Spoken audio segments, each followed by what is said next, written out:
Can there be life again in a generation? And can they do the things that God has called them to do in His fullness, by His Spirit, by His power? And I think that's what God is saying to us about this generation. He's showing us a generation where there is so much that is against them. We're having children 8, 9 years old battling with depression.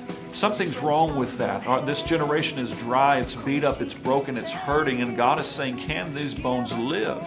And I think that is the key to seeing this generation of children, youth, young adults saved and brought into their fullness, arising in the power of God, is first knowing God's voice and doing what He says.